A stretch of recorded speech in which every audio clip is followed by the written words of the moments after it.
शासनाने अतिमागास म्हणून घोषित केलेल्या या तालुक्यात आजही प्रचंड दारिद्र्य असून अनेक कुटुंबे मजुरीवरच आपला उदरनिर्वाह चालवतात. हाताला स्थिर काम नसल्याने रोजंदारीवर संसार चालवणाऱ्या या कुटुंबांसाठी मुला-मुलींचे विवाह करणे ही मोठी आर्थिक अडचण ठरते. अशा परिस्थितीत तरुणांचे संसार कसे उभे राहतील हा प्रश्न गंभीर मानला जातोय.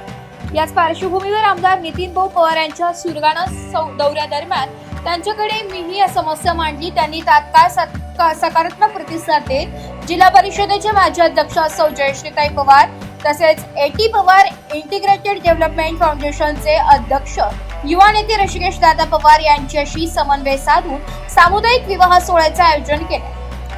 कळवण सुरगाणा विधानसभा मतदारसंघाचे आमदार नितीन भाऊ अर्जुन एटी पवार यांच्या पुढाकारात तब्बल 78 जोडप्यांचे विवाह एकाच व्यासपीठावर पार पडले.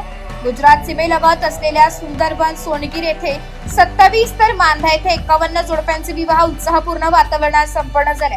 या सोहळ्यात नव दाम्पत्यांना संसार उपयोगी वस्तूंचे वाटप करण्यात आले, ज्यामुळे त्यांचा नवीन संसार सुरू करणे सुलभ झाले.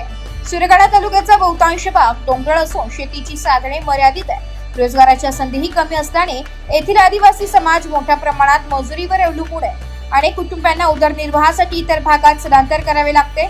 अशा परिस्थितीत वाढत्या लग्न खर्चामुळे गरीब कुटुंबांसाठी विवाह मोठा आर्थिक बोजा ठरतो.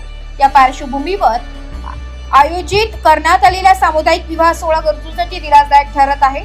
या उपक्रमाला सहभागी झालेल्या नवदाम्पत्यांनी समाधान व्यक्त करत आमच्यासारख्या कुटुंबांसाठी हा उपक्रम अत्यंत उपयुक्त ठरला. लग्नाचा खर्च वाचला आणि संसार सुरू करण्यासाठी आवश्यक वस्तू मिळाल्या अशी भावना व्यक्त केली आहे.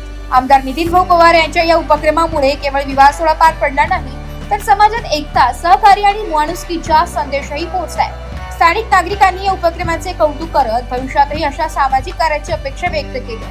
नाशिक लोकशाही न्यूजसाठी प्रतिनिधी विजय